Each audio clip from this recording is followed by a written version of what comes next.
Welcome to the Revolution Church podcast.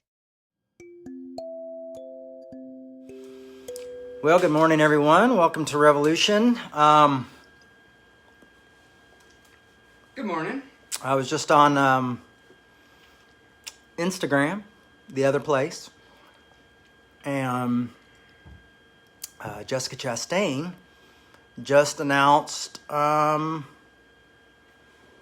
that she was that the Eyes of Tammy Faye film that she's made with Andrew Garfield is going to come out September 24th. So she just made that announcement on Instagram, and she lit a little saint candle with my mom on it, which was pretty cool. That's really cool, yeah. So awesome, right? Hopefully, fingers crossed. The truth about Jay Bakker. Yeah. Jay, who would you cast to play a young you? Who's playing a 20-something Jay Bakker? Well, I've talked to the guy on Instagram. Have you? Yeah. You mean in the new movie? In the new movie, yeah. Oh, okay. I was curious who you would cast in a. Well, if I cast somebody as me right now, there was the guy who was in Empire Records. His character's name was Lucas, and he looked a lot like me at that age. So I'm wondering if he looks like me now. Interesting. That or Harrison Ford. Yeah. You know. Or my mom was always so sweet because she would be like, "You're just like a little Leonardo DiCaprio." Oh. Sure, Mom. Yeah. I mean, that would be okay because they always kind of good look you up in the movies. Oh, yeah. You know, and I'm sure he could put on some prosthetics. Yeah. Mm-hmm. You know, take off his toupee. I like him as an actor because I always like when he plays characters. Yeah, me too. I like it because he overdoes it a little bit, but I really like it. You remember? So. I think the youngest I've seen him in something was Gilbert Grape. You know? Yeah. Johnny Depp. He was in the show with what was that show? A show. He was in a TV show. Was he? Yep, and it was with Kirk Cameron. It was that TV show that Kirk Cameron was known for. Oh, Growing Pains. Growing Pains. Yeah. Was it like a season arc? He was like Kurt's not as cute as he used to be, so let's throw in. Oh, who's what was the young cousin in the Brady Bunch? Yeah, he was that kid. Yeah. You know. What was that kid's name? Oscar? They did that too with Different Strokes and all sorts of stuff. Cosby Show did too. Yeah. Yeah. Bring in the cuter kid. Mm-hmm. Anyhow, so there you go. There's our banter for media, for hot media.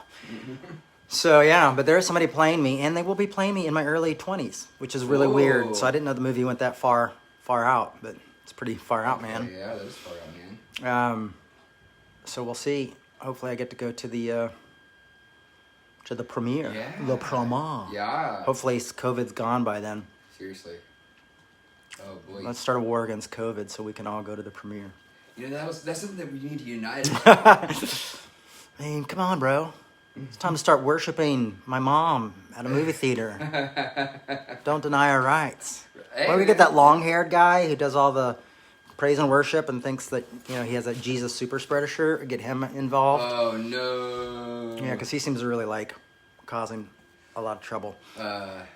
Okay. I'll look into that. Yeah, thanks. I'll get back to you about that. You guys might have a connection to him.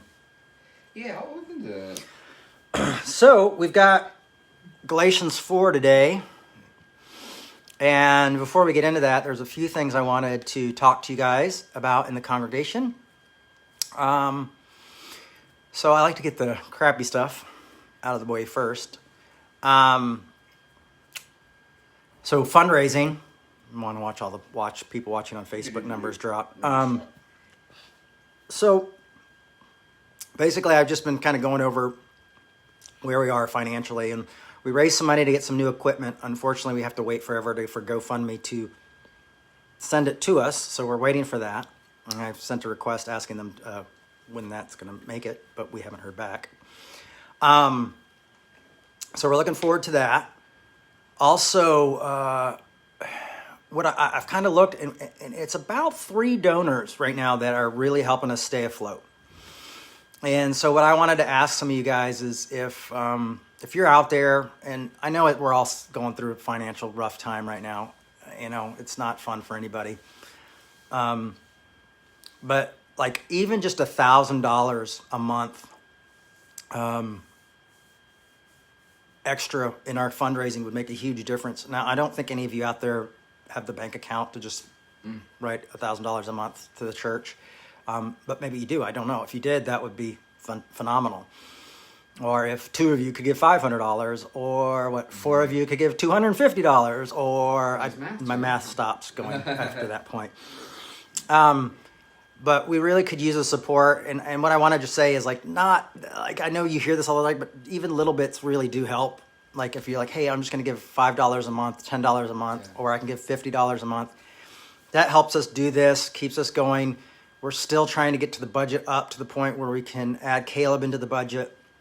We just want to be right now a 2-staff church. That would be nice. We're not asking for any more, and we're going to start looking for places really soon here once COVID dies down. Obviously, we're going to start looking for a permanent location for Revolution, a bar or something. We're not going to buy a building or anything. As permanent as Revolution gets. Yes, as permanent as we get. So, but yeah, we could really use the support to do this. Takes money to study, to keep going what we're doing.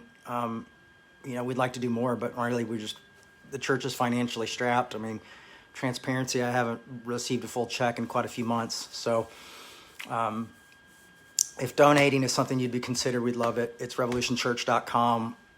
You can go up the donation page, and I believe it's PayPal, and you can donate there. So if you guys are open to helping us financially, and you like what we do, and you like our work, you listen to our we do podcasts. We do 2 podcasts a week, and we're trying to do more, and hopefully we will do more. Me and Pete Rollins have some things planned coming up in the next few months, and I have a few other projects I'm working on, and when you guys support what we do, it makes it much easier for us to do this work. And I love this work, so I don't do this work because it's easy. I do this work because I'm passionate about it, and I promise you, I will not try to start getting rich off your donations. If you decide to give $1 million, we will make sure that it goes into the right stuff and right things. It would be hard to hide. Yeah. Honestly, I would just have to rent this apartment so I could just pretend to come here and there you go. leave my mansion.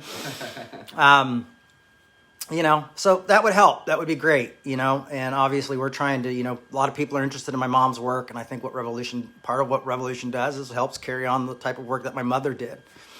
And so if you want to help that work continue, we really could use you guys' support financially. And I don't raise funds a lot. I'm not going to tell you you're going to get rich or God's going to take care of you if you give money. But, there you go. Yeah. That's how we survive. We're a nonprofit. You'll get a tax write-off. And, there you go. And hopefully we'll, if we make enough money, we'll get some merch made, send out to you so you can represent Revolution and do stuff like that as well. So thanks for considering that. Yeah. Anyhow, that was my pitch for the needs of the church right now. We really need some financial support. And not just one time. Like if you think I could give this, or I could give over the full year. Giving over the full year really helps us because we just need to have some sort of consistency to be able to depend on and get the stuff that we need in order to do our work. So anyway, before we get into Galatians 4, in our corporate jet. I mean, that thing, gas isn't free. Oh, Bob. Jet fuel isn't free, Bob. The gold toilet doesn't flush itself, and I want it to, so that's why we're raising money. We're trying to get the motion activator for the golden toilet, but you have to get the golden motion activator. Yeah, I mean, you don't want it to be off. It looks ridiculous. It's tacky to have a non-gold plated silver. Motion Yeah, it's really it's tacky. bad. Doesn't work together. Anyhow, there you go. I see lots of I see all these great churches doing great stuff, or not even so great stuff. I saw one group of church on the line the other day, and they're doing this giant praise and worship gathering, and I wanted to be what are you guys doing? This is kind of ridiculous, and it's kind of tone deaf, and it's kind of, and in a way, it's just kind of I did make a little comment and said, it kind of feels like you're having a nice meal in front of a hungry person, because all of us want to go out, and I look at these huge churches doing all this crazy shit, and I'm like, how do they, and they have these gigantic budgets. Anyway, so I realized I wasn't going to comment anymore because I realized it was probably a little bit jealousy. That's the hard part of being a church. Like, I would like a budget so we could have a big rap battle in the middle of a COVID, but we're not going to do that. We're not? Sorry. We could do a rap battle between me and you. Oh, boy. That'd be really awesome. But yeah, back to online. And this is kind of part of the talk because Galatians 4 is kind of a quickie. One of the things I was online and I'm noticing everybody's still kind of posturing themselves politically. Yes. And I'm going to do a talk on Jesus, and we're going to look at kind of Jesus, maybe Jesus in politics. Was Jesus political? And I know some of you are like, oh, hell yeah, he was. He said blah, blah, blah, blah, blah. But you got to remember, they couldn't vote. He never mentioned Caesar's actual, never really named him.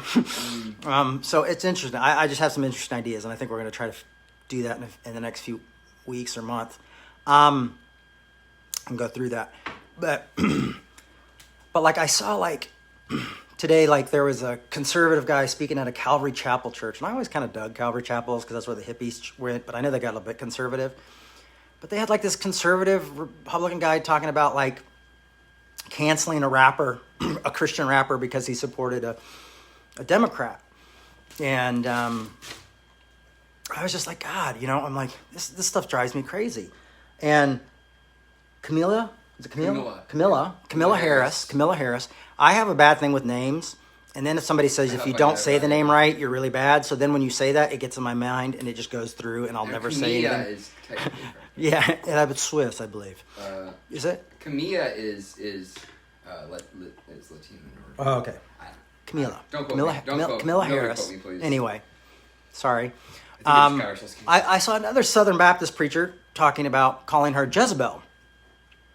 And then he doubled down and said he was going to stand by his truth, and that the fact that she performed one of the first lesbian weddings was one of the reasons that she was one of the worst things ever. So I asked this Southern Baptist leader, I did tweet him because I had my kids yesterday, and every now and then I would check out Twitter. I did offer to debate him publicly or privately or have just a conversation about this, and said, actually, I did one of the first lesbian weddings in California during the whole Prop 8 stuff. And so I was working with Soul Force at the time and did a wedding there. And so I said, I would be glad. Camilla. Somebody just put in there. Camilla. Camilla. Versus Kamala. Oh, okay. I'm not going to... Kamala. That's right. Kamala. Duh. Sorry. I was just really trying to read it phonetically today. It's Kamala. Yeah. Kamala Harris. Kamala. Thank you. So back to Kamala Harris. So maybe I'm... But he called her a Jezebel. And then said, she was doing all this stuff, and she, she was too liberal and too progressive and all this kind of stuff. And I'm just thinking, I can't. Yeah, we got it. Thank you, everybody. But yeah, it was so. My dyslexia makes saying everything wrong. A lot of you probably know that if you've gone to my church, that it probably took me 3-4 months to know what your name was. Actually, the Church and Revolution in New York, Brooklyn, bought me a pen, and this isn't it, but bought me a pen that said, "I'm sorry, I forgot your name." Yeah, that's really good. They gave me the pen and were like, "Here, Jay, you got to wear this every Sunday really because cheeky. you forgot your name." Yeah. If you get all of our names, I was like, "Okay, bad pastor button." But the point is just everybody's out feeling it, getting crazy. I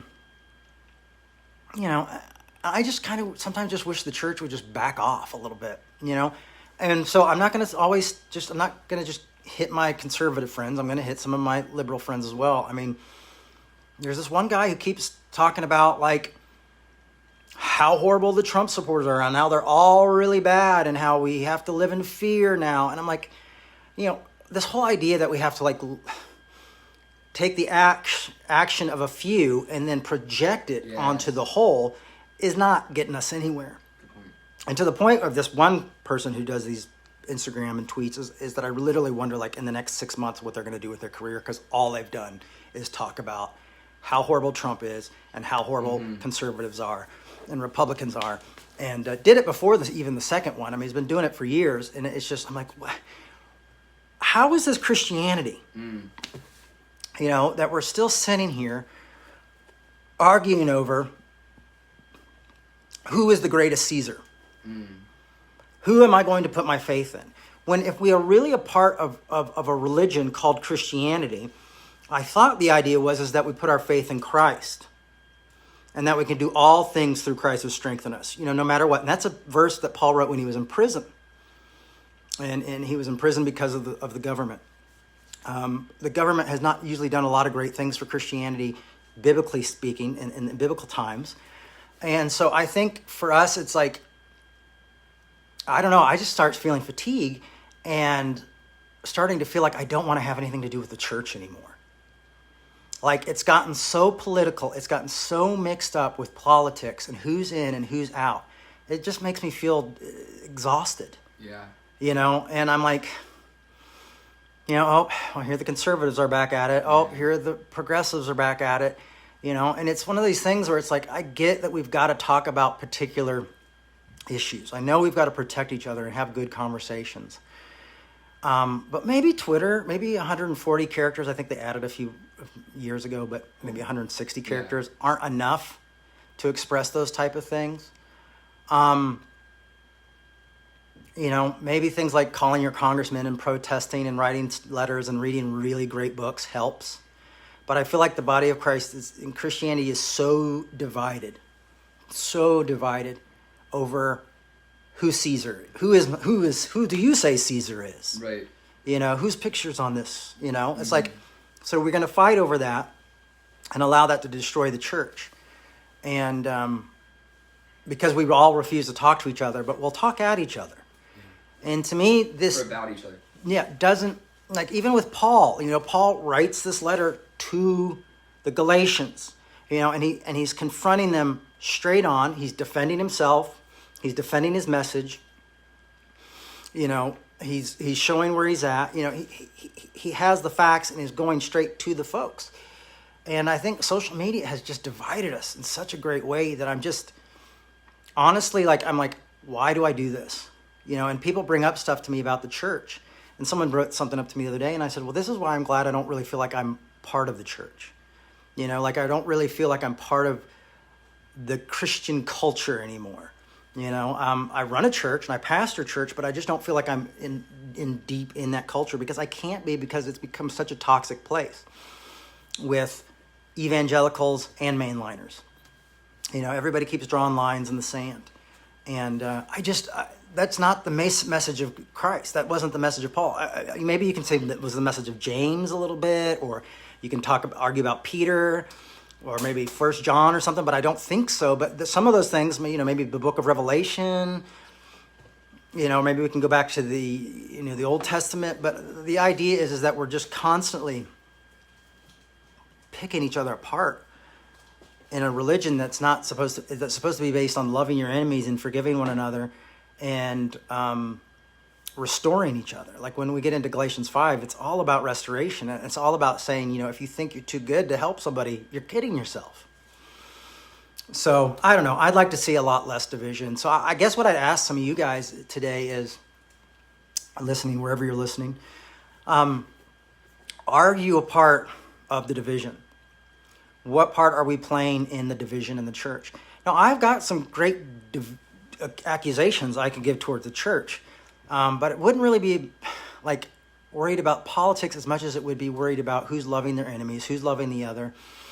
And really, have we as the church created another gospel, like Paul's talking about in Galatians, another good news that's so focused on things that we've almost forgot our own. We've almost forgotten our faith, our religion. We've become so focused in it that I feel right now like politics and religion are on the same place. I watched this documentary on Dr. Martin Luther King the other day.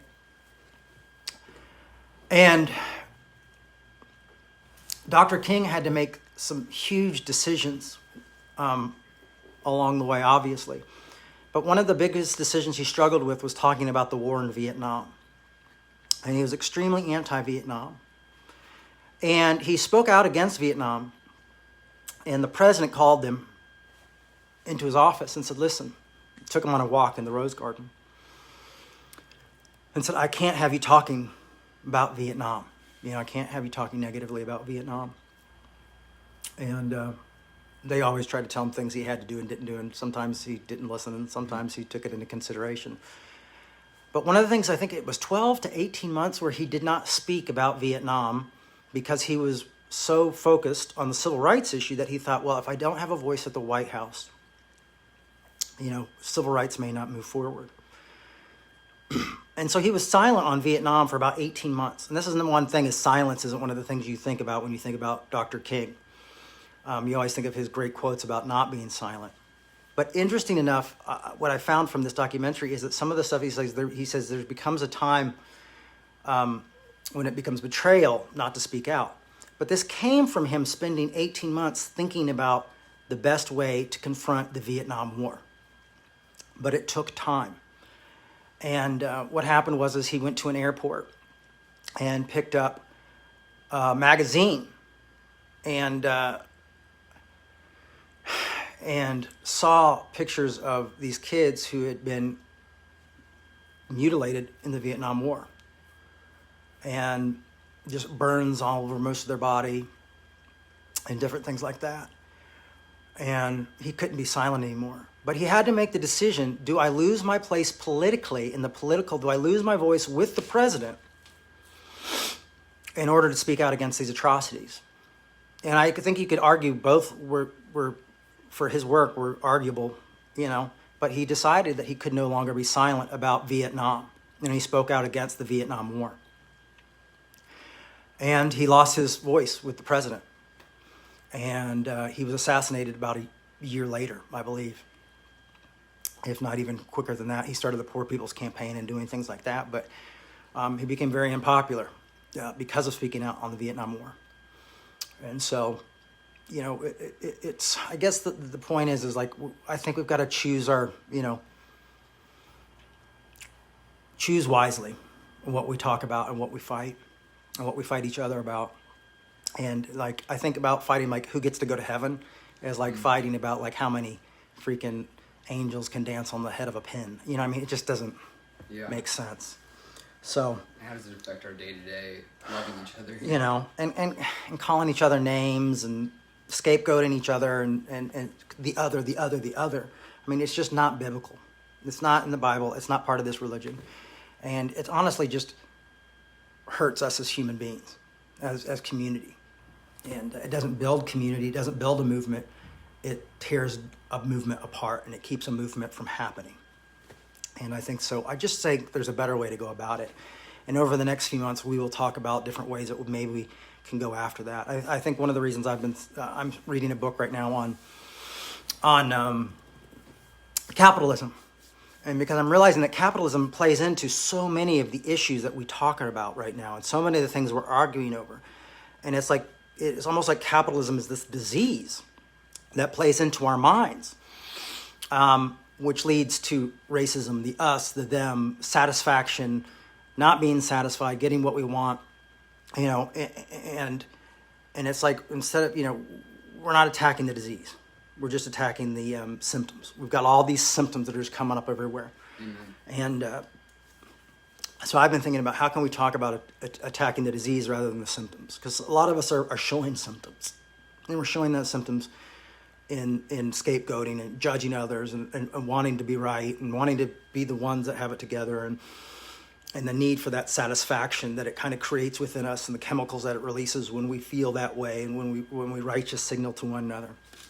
So I think I think we're going to try to cover like how do we really get the disease? How do we really do this? How do we create a better community and have better conversations? But if I'm a pastor of a church that I love what I do and is struggling what I'm doing, yet want nothing to do with the church sometimes and feel like I want to quit and give up because of this, how much more are people who just go to church or people who are thinking about going back to church? if this wasn't my job, I would just go do something else. Yeah. You know, I'd believe it privately. I just wouldn't, I'd probably be off social media, to be honest with you. So, anyway, that was my rant. That was a long rant. It's a good one, man. All right, 11:30. Let's go through Galatians 4, shall we? And we'll talk. You know, we're going to do the Q&A afterwards. So, you know, after Glow. So feel free to push back on anything I said or ask those questions. That's fine. I can handle it.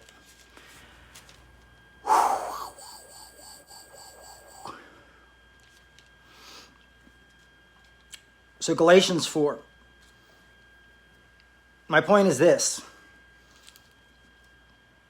Heirs, as long... One of the things that we have to talk about is that what Paul's explaining here is why he believes that the law is no longer applies to people anymore. And he's really getting a lot of pushback from the Christian Jewish community who are called Judaizers, who want to keep this as part of Christianity and want Greeks to convert to Judaism and kind of celebrate these different, you know, things and still pay respects to the law and still practice the law. And Paul is now showing us why we don't need to, why the law is no longer applicable. Heirs, and he's doing it in the type of like heirs to the throne, heirs, family heirs. He talked earlier about a will, what it was like if you left a will and different things. So he keeps tearing this apart. But let's just look at this. Hopefully we'll get through 4. And there's a lot there, isn't there? We're going to try to get through it fast. If I have to do 2 parts on 4, you know I failed. Oh, boy. My point is this. Heirs, as long as they are minors, are no better than slaves.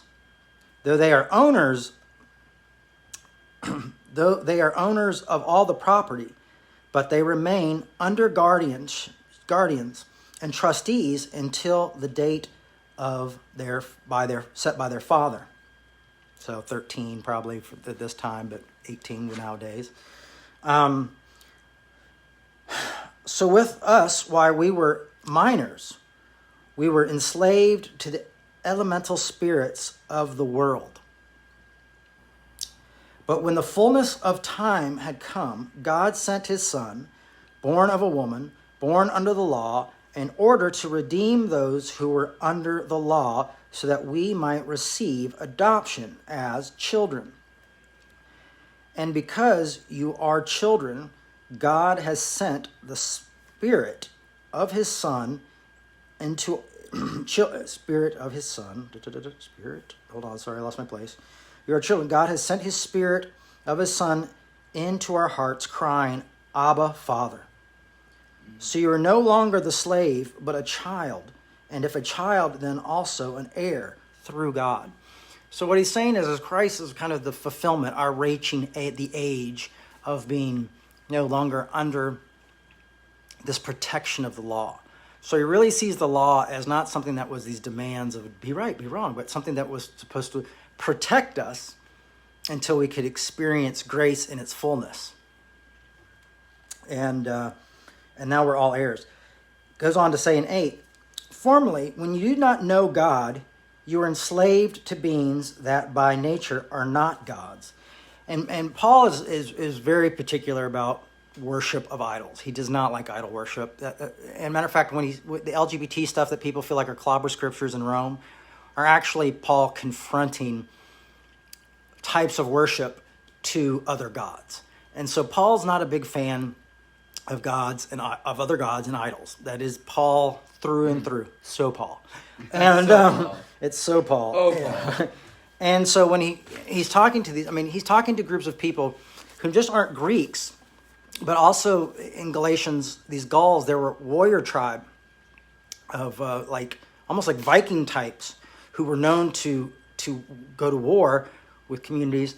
And the funny thing, this is just a side note, and I think it's interesting, is that when they went to war, they would have a shield and a sword, and that was it. They would be completely naked and fight naked with a shield and a sword. And it was part of their intimidation. But, so when he talks about these people in Galatians, we're not just talking about like deep thinkers like Greek people, but he's also talking about this group of warriors. Anyway, Just a side note for you guys who are interested in that kind of stuff. Now, ever that you have come to know God, or rather that God has come to know you, how can you turn back again to the weak and beggarly elemental spirits? And I like the fact that Paul is basically saying, like, yeah, I mean, he's really hitting the law hard. He's saying, like, it's elemental spirits. I mean, it's just, why would you go back to that? It's just, we don't need it anymore. We're under grace. Grace is it, man. Grace is enough. Matter of fact, grace was here before the law. And that's his biggest argument. And so he's trying to encourage people not to be enslaved under the law again. I had someone ask me last night, matter of fact, I was talking to them about Galatians 4, and saying, do you think that Jesus or Paul understood the fact that they were like doing away with this religion, but that would create a brand new religion that just creates all these brand new laws and kind of sets up a whole nother system? You know, I could really say, like, I don't think that that's what Christ had in mind, and I definitely don't think that this is what Paul wanted. You know, so... but you see the system we have today. You know, just go through Twitter and look at Christian Twitter, you know, Jesus, weird Christian Twitter. Look at all these different organizations. Look at what they're doing in the name of Jesus, or what they think being persecuted is nowadays, and Lord. all this stuff. I mean, it's a different world. I mean, it's bizarre. It's like some of folks just are living in like these weird religious bubbles, almost like a cult, where no one can get into them and talk to them about what's really going on. And so they think, oh, well, you can't keep me from worshiping. It's like, we're not trying to keep you from worshiping. We're trying to keep you alive. You know, we're just trying to keep you safe like everybody else. That's, you know. But it's like we haven't had a good persecution in a while, so we're all just hungry to be persecuted. You know, it's a sad thing. Like, you know, what happens when churches are really persecuted? It's like the crying wolf. You know, you guys have always said you were persecuted. Yeah. You know, It's part of our identity. you know, oh, we're persecuted for persecuting those people. We don't want those people to have the same rights as us. Yeah. Why are you persecuting us? Well, it's because you're not supposed to deal with that shit. So it goes on to say, enslaved to them again, you're observing special days and months and seasons and years. I'm afraid that my work for you may have been wasted. So Paul says to these folks, like, when you go back into this type of system that has to have order and certain days and certain years and all these things that have to be sacred ideas and sacred customs, he's like, I think you've lost it, man. I think you've missed the point. You know, I think if Paul was alive today and saw all the different denominations and why we split, he would just be like, I mean, really? Did all of our work was done in vain? Mm. Did you guys not? Oh, you guys still have those letters? Did you get the Galatians one? Right. And you're still, like, what are you reading? How do you read through that? How do you miss that? How do your customs become more important than your faith? How does your politics become more valuable than your faith? You know, how has it become that this is, that you all have these new rules and regulations and who's in and who's out? You know, what happened to no female, no male, no female, no Jew, no Gentile, you know, no slave, nor free, no Democrat, no Republican? What happened to that? Oh, I don't think he said the last one. That was me. But he says, I'm afraid my work for you has been wasted. And he's been very harsh with every single one of these. He's been very hard, like he's called us foolish. He's called the Galatians, us, because I feel like I'm one of them. He's foolish Galatians. What magician is casting an evil spell on you? You know, what are you doing? You know, I mean, Paul's being really hard, and he's starting to feel the fact that, I mean, he's upset, not that they've gone and started some other faith, but that they've gone back to the tradition that he spent his life in. And he's like, listen, I've spent my life doing this. Matter of fact, I was one of the best followers of that tradition there is. But you know what? There's no reason to be in that tradition anymore. You've got to break free from that. Friends, I beg you to become as I am, for I also have become as you are. You have done me no wrong. You know it was because of my physical infirmity that I first announced the gospel to you. Though my condition put you to a test, because Paul had some sickness that he really just he dealt with, and people have different ideas of what it was, but I'm not going to get into that today. You did not scorn or despise me, but welcomed me as an angel of God, as Christ Jesus. What has become of the goodwill that you felt? You know, and we see this every day. You know, I mean, I remember when my parents' scandal happened. And at first it was a sex scandal, and then it was misuse of funds scandal and all those things. But I remember so many of the people who wanted to sit on the couch with my dad and be interviewed and wanted to spend time at Heritage USA and PTL and be a part of that. Even if they didn't completely agree, they still liked the energy that was there. Within 24 hours wanted nothing to do with us and were actually talking about us in horrific ways. And I often think about this, Paul saying this to them is like, you guys are canceling me basically there. What happened? We were friends, and now because these group has come in and said this stuff about me, we're not friends anymore. And now you're going to return to these useless works. It's like when people have different changes in theology and we grow, I think we should all be deconstructing constantly. But if someone grows a little bit more before you, or someone's theology is different that you liked before, but then it changes. Like Rob Bell, remember? Rob Bell was everybody loved Rob Bell. Yeah. And then he wrote that book, Love Wins. And he doesn't even say there's no hell. He suggests it strongly that there may be no hell. Mm-hmm. And people lost it, and they stopped paying attention to him completely because he had a different theological thought. And the Bible is built for us to have different theological thoughts and to build within it. It's just a collection of books and writings. It never was actually probably intended to be a book. But the way this faith goes is you can see Paul literally building off things Jesus said and doing things that Jesus never said and opening grace more so than Jesus ever did in a lot of ways, which is really interesting. But it's this building off of this foundation and this inclusion that grows from it. And, but they can't fight, they're fighting the inclusion with the way that they're saying, they're saying like, oh, well, he's just tickling ears, or, he's trying to destroy the law. So he's getting accused of all these things. It's very interesting because I think we do this to pastors and teachers all the time when they don't do exactly or say exactly what we want, or they get some sort of strange conviction. I mean, I know when I had my conviction about, LGBTQ folks, man, we lost everything. I lost all my speaking engagements, had to let my whole staff go. I know you guys have heard that a million times, and so I'm not going to harp on it. But the fact was, it was like all of a sudden a little bit of my message changed. Someone else got included that wasn't originally included, and then no one wanted to hear anymore. The message was, still to this day, I don't talk to the majority of people I used to speak to back then. Anyhow, I digress. What has become of the goodwill you felt? For I testify that had it been possible, you would have torn out your own eyes and give them to me. Have I now become your enemy by telling you the truth?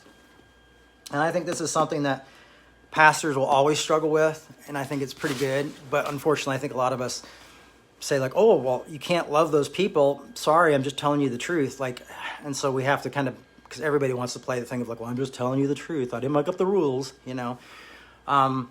So you kind of have to be wise. And that's why I think it's important to read the Bible. If Christianity is your religion of choice and your faith of choice, it's kind of important to read the Bible, not just at a sixth grade level, like would just be just for black and white level, but to look into its context, to understand why certain books were written and to whom they were written to. I've done it. I have dyslexia. I dropped out of high school, and I've spent a lot of my time doing this. I try to do it so most of you don't have to, but I still encourage you to really research what these books are really saying and to whom they're being talked to. Because it's a little bit easier to know when you're being bullshitted or not by pastors, by folks like me. And I like the fact that I'm able to study enough so when someone does call me out, I can have a good conversation and hold my own, or say, yeah, you know what, you're right. I missed a point on that, or, oh, actually, this is why I believe it, A, B, and C.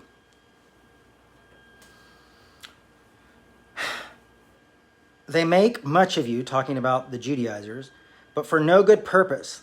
They want to exclude you so that you may make much of them. Did you hear that? They want to exclude you so that you make much of them. I mean, how often in the church today is like people in leadership are show their leadership by who they exclude, because it shows a type of power. Like grace kind of shows us a different type of idea, a different type of power, and then everybody's welcomed, and then it's like, oh, how do you hold anything over anybody's heads? When you really have power, it's like, who can you execute? Who can you forgive? You have these choices, and what will the leader say? And it kind of gives us power. So he's literally saying, these guys want to impress you by excluding you. They want you to think that they are more than that. So when people, like the fruit of the ex-gay movement, when a young gay person would hear from a preacher that they were not accepted and that God did not accept them for who they were, often they would leave home, sometimes even take their own lives, and I've seen it happen.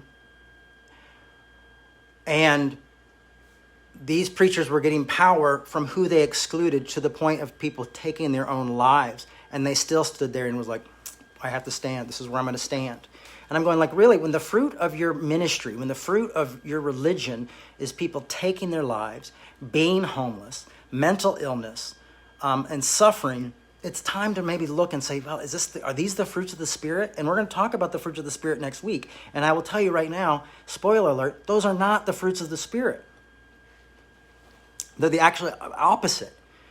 And so, I feel like some of us could just sit down and just say, well, what is this doing to the people that you're speaking to? When I talk to people here who are part of Mars Hill in Seattle, Mark Driscoll's church, and I see how hurt they are and how angry they are. And I can't blame them, because they were told like, oh, women are second class. Well, they're not really second class. They're just made different, but they can't be in leadership and they can't do this. And when you're married, you have to do this and you have to be that. And what did it lead to? It led to destruction. It led to broken marriages. It led to spousal abuse. We have enough of that with life in general. Do we really need that when our churches are producing destruction of families, destructions of people's lives? What kind of fruit is that? That's rotten fruit. That's toxic fruit. And so when you look at that kind of stuff, what comes from it? And we'll talk about what good fruits are and bad fruits are next week. You're always welcome to jump ahead to 5 if you'd like.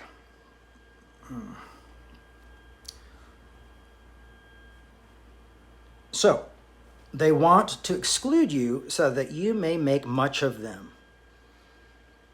It is good to be made much of for a good purpose all of the time, and not only when I am present with you. My little children, for whom I am again in the pain of childbirth until Christ is formed in you, I wish I were present with you for now, and I could change my tone. For I am perplexed about you. I love that idea that Paul is saying, I'm perplexed. I have no idea why you would go back to the works. I have no idea why you would go back to the us and them mentality and this faith. I can't grasp this concept. That's why I have a hard issue with the pastoral epistles, and why I really do believe they're forgeries, is because it really is the opposite of what Paul is saying here. It really bothers me. But I understand the perplexity, especially now when we can see all these different churches doing all these different things and all these different leaders saying all these different things, and you become perplexed. Like, really, this is what it's become about? This is what our faith is about now?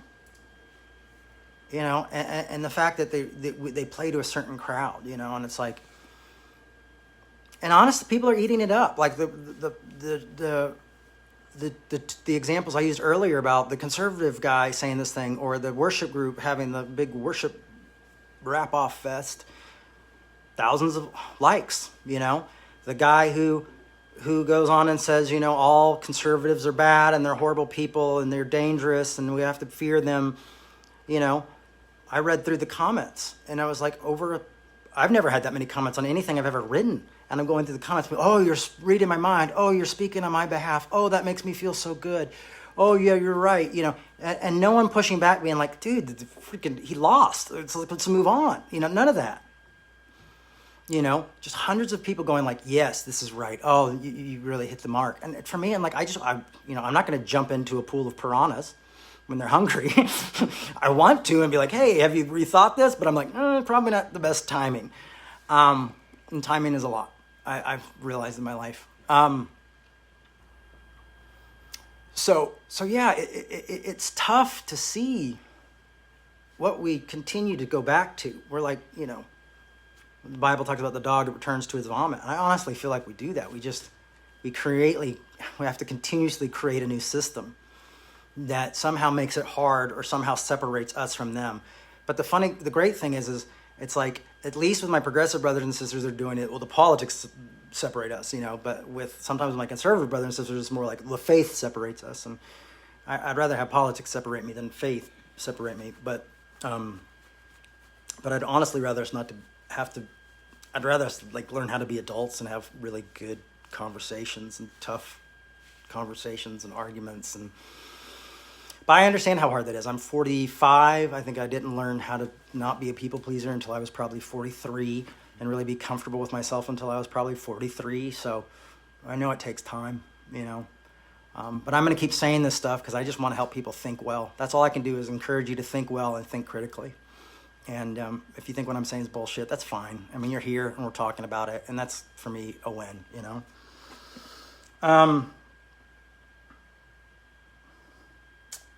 Let's finish this sucker up. We're almost done. Tell me, you who desire to be subject to the law, will you not listen to the law? For it is written, so he's using the law against the law. Classic Paul move.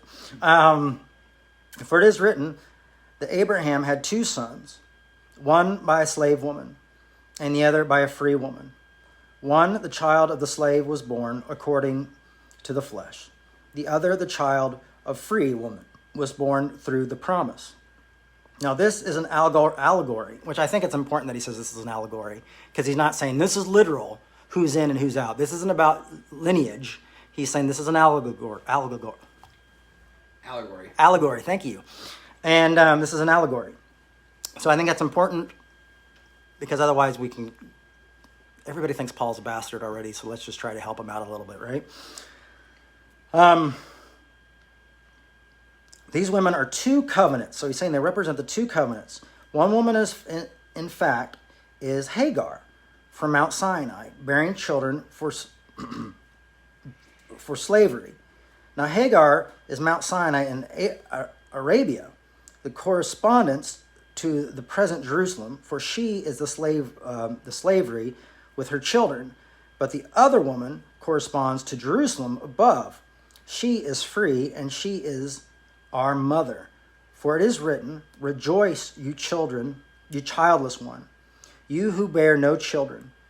Burst into song and shout, you who endure no birth pains.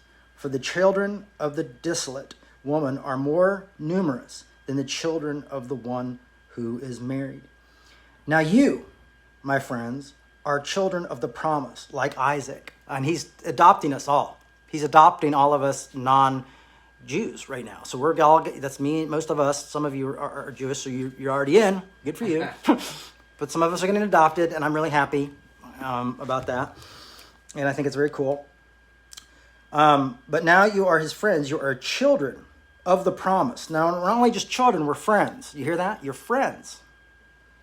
Friendship is really beautiful. You know what friendship really becomes beautiful is when you can have conversations and you can disagree with each other and still be friends. That is a beautiful thing, and I'm grateful for it. My best buddy, Pete Rollins, has shown me that a lot and really encouraged the hell out of me. And Tony Jones is another one of my friends who is like, we could disagree on things. And he's a type A personality, and I'm an introvert, and those are 2 people that usually don't really get along with each other. But what I learned through my friendship with Tony is I could say, Tony, that kind of bugs me that you said that. And oh, okay, I'm sorry, no worries. And then I'm like thinking about it a day later, like, hey, Tony, was that too hard? He's like, dude, I have not thought about it. And even realizing the different personality types of how our friendships work within our own personality types, and you start to like see people in different ways, and like, oh, well, my friendship with this goes this way. I need to be more boundaries with this relationship. I need more jokes with this one. Whatever. I just there's a few people I'm lucky to have in my life that I know I can go straight to, and they will tell me straight for if I'm screwing up or not, and I'm really grateful for that. But just at the time the child who was born according to the flesh perceived the child who was born according to the Spirit. So it is now also. But what does the Scripture say? Drive out the slaves and her child, for the child of the slave will not share the inheritance with the child of the free woman. So when the friends, we are children now, the slave, we're not, no, one more time, 31. So with the child of the free woman, so then friends, we are children, not of the slave, but of, we're jumping into 5 for a second, but of the free woman. For freedom in Christ has set you free. Stand firm, therefore, and do not submit again to the yoke of slavery. So he's also taken this verse and turned it, beep, and said, guess what? The folks who are trying to make you obey the law are no longer the adopted ones. Now they're the slave children because they are slaves to the law. And we are not called to be slaves. We are called to be equals. You know, I mean, he's telling slave masters, which is, we probably wish that Paul would have, and Jesus would have ended slavery. I know, that would have been nice. But Paul is telling slave owners, like, there's no difference between you and your slave. You're brothers and sisters in Christ. So you've got to accept that.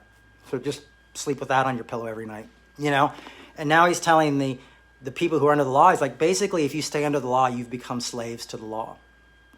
You're not acting like children. You're not acting free. And what grace has done, grace has set you free. So please stay free and stay free indeed.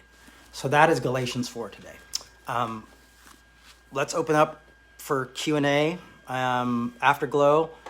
And I believe our friend Caleb is going to read some of the questions for us. That's right. That's what I'm here for. That's interesting. Do you think that Paul was so obsessed with the law being completed and fulfilled because he personally kind of had an obsession? He was like kind of a stickler. Kind of a stickler. Like, he's literally going around, killing Christians. Like, do you think he was so into Jewish law to legalism that's why it was so important? Yeah, well, I mean, I think he did. I think he saw what he did and what it caused him to do. Yeah. And the horrors that caused him to do, and the bad things that it led him to do. Oh, okay. That got him. But I also literally think, though, him being blinded, that he literally was blinded by the concept of grace. Wow. And that's all they could talk about. And that's why I tell people I'm Paulinian, and they always like, what? I don't like Paul. I'm like, well, I like Paul. Yeah. And I say that I'm Paulinian, and one of the reasons is because I love Galatians so much. Yeah. And I don't think I would understand the Gospels in the same way if it wasn't for Galatians. But also that I so relate to the Apostle Paul. The fact that he jokes about not being able to speak well, I agree with him. Mm-hmm. Neither can I, half the time. But also the fact that he is blinded by grace, and that seems to be a force in his message. Yeah. And even when he slips back into legalism, which I think you can see some in Romans and maybe Ephesians, you'll see him talk about legal, kind of go back into this works thing, and then all of a sudden jump back into grace. Yeah. And by grace you've been saved through faith. Yeah. So all of a sudden, gifts of God, not of works. So he starts to go back into almost like as he's writing the letter, he has to remind himself. Right.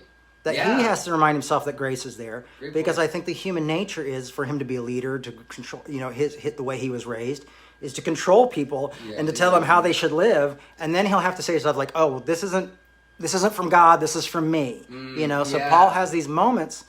It's a gift of God, not of works. So he'll say so he's constantly kind of even, you see his own struggle in the letters. I wish we could find more Paulinian letters that were genuine Paul, and not pseudo Paul or whatever they call it. Pseudo Paul. The pseudo Pauls really bother me, and I think I talked to somebody about that yesterday, and I was like, I think even in Ephesians there's some fake Paul mixed in with real Paul, but that's another day. Interesting. Another talk. Okay, well, let's look at some of these comments here. We got some internal conversations going on. Okay. As per usual. That's always nice. Yeah. Glad you guys are talking to each other. Yeah. Our friend James said Richard Rohr on the dualism stuff in The Naked Now is good. Jesus wasn't into it. Speaking of dualism. Yeah. And then James later said theological maturity and personal and emotional maturity may well go hand in hand, which is something that he's trying to reflect on. Yeah, I like a lot of Richard Rohr's work. I mean, some of it I'm not like totally awesome, but some of it's like totally awesome. So as any writer, yeah. Yeah. And then Bob just now piped in and said, our church does not call us to build buildings and clubs, but to build love and healing. Yeah. I agree.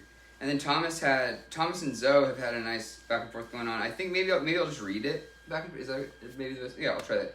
And if you want to jump in at all. So Thomas said, I think that the root cause of division right now in the body of Christ is white supremacy. Until we deal with that, I don't see the path forward. And then said, I mean, if you are a violent white person storming the Capitol because you think black districts voted fraudulently, that's easy to call out, but there are so many subtle and almost invisible expressions of white supremacy that we need to be honest about and call out. I worry that in an urge to build unity, we'll try to look past this issue. And then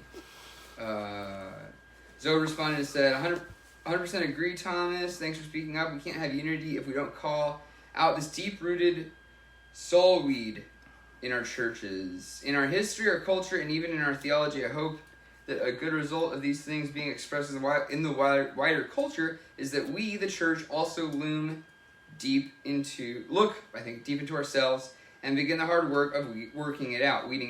I think that it may take a generation or longer. We can't call our religion one of unity without repenting of the centuries-long disunity that has rotted us to the foundation. It isn't coincidence that fascist ideology has found an easy environment to grow within the church, and these weeds are in me too. It's a good spot. No, I think it's good, and that's why what I was harping on about capitalism earlier. I really do think that at the roots of racism is capitalism.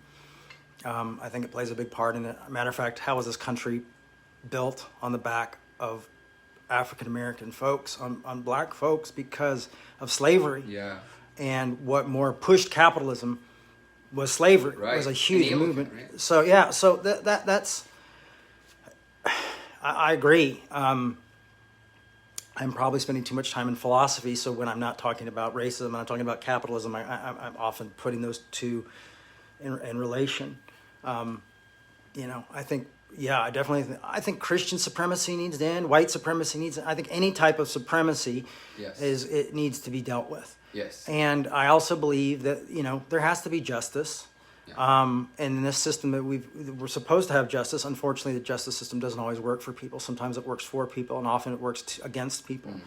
I know what it's like. My father was made an example of and originally given 45 years. It was like, what the hell, or, I guess like we're seeing in the news right now with the African-American Trump supporter, the black Trump supporter, and he's like being held without bond or bail, when other people who took place in the insurrection are being let stay at home all day. I mean, yeah, racism is here and it's real.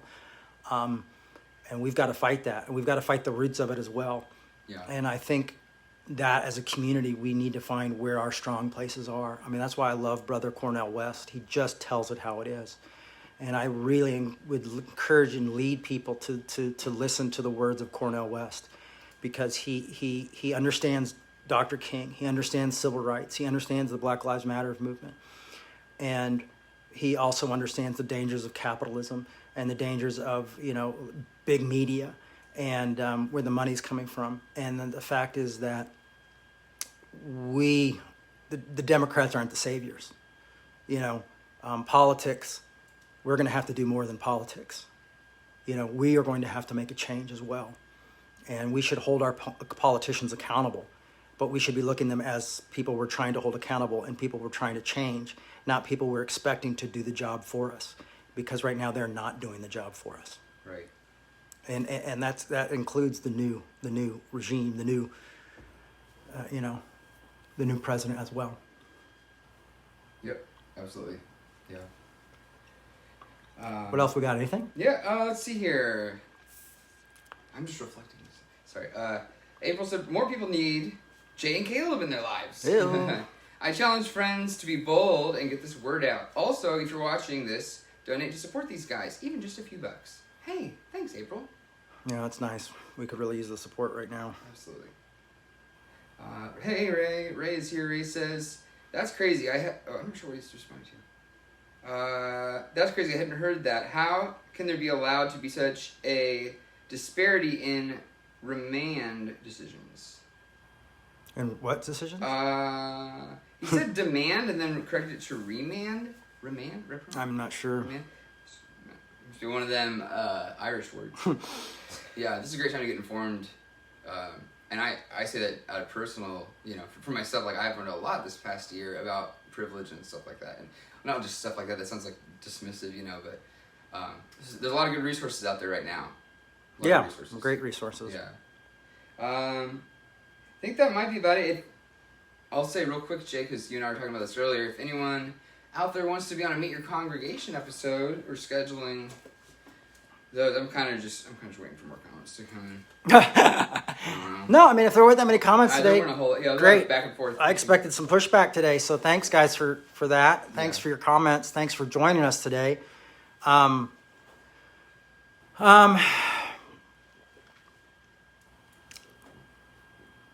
I did read something Thomas just read, that something does not have to be real to cause real harm, and that's true.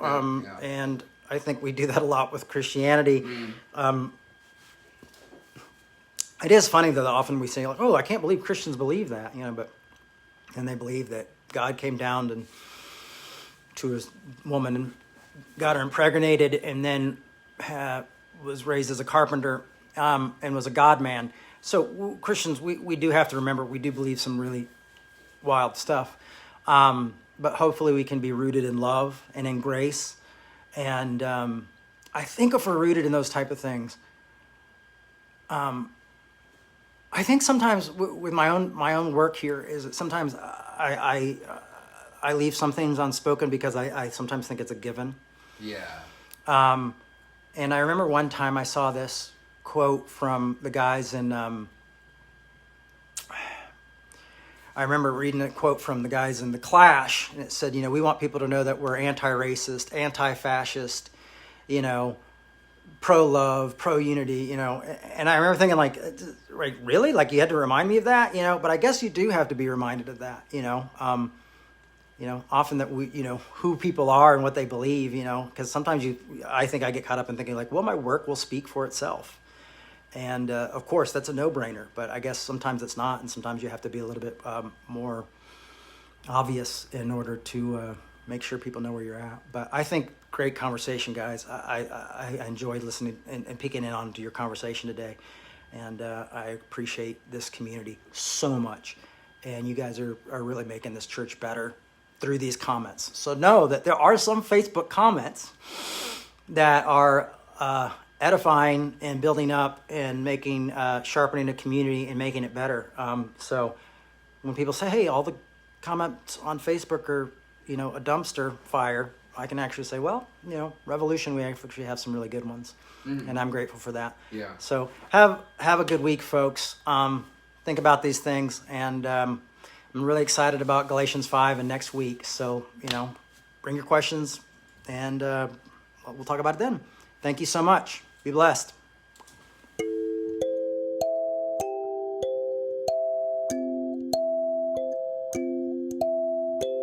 Our ministry is supported 100% by listeners like you.